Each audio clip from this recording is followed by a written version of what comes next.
நான் தேவனுடைய ஊழியக்காரனை சொல்றேன், என் மகளே கர்த்தர் உன்மேல் பிரியமாயிருக்கிறார், என் மகனை கர்த்தர் உன்மேல் பிரியமாயிருக்கிறார்.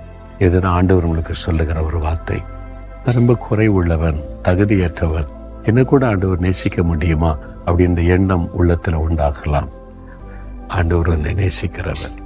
அன்று சொன்னார், மகளே நான் உன்னை நேசிக்கிறேன், மகனை நான் உன்னை நேசிக்கிறேன். மற்றவங்க என்ன வேணாலும் சொல்லட்டும், உங்க அப்பா உன்னை புரிந்து கொள்ளலை, அம்மா புரிந்து கொள்ளலை, யாருமே என்னை புரிந்து கொள்ள மாட்டேங்கிறாங்க, என் விருப்பத்தை ஒரு மதிக்க மாட்டேங்கிறாங்க, என்னுடைய சூழ்நிலை உனக்கு தெரியல, கலங்குறியா? இயேசு சொல்றார், எனக்கு தெரியும் உன் சூழ்நிலை, எனக்கு தெரியும், நீ இந்த மாதிரி நிலைமையில கலங்குகிறது எனக்கு தெரியும், என்ன பண்ணுன்னு தெரியாம இருப்பது எனக்கு தெரியும். நான் உன்னை நேசிக்கிறேன், நான் உன் மேல் அன்பா இருக்கிறேன், உனக்காக சிலுவையில உயிரையே கொடுத்தேன்னு, நான் உன்னை நடத்த மாட்டேனா, உன்னை பரிசுத்தப்படுத்த மாட்டேனா, உனக்கு ஜெயம் தர மாட்டேனா, பயப்படாதேன்னு சொல்றேன். அவருடைய கைக்குள்ள வந்துருங்க.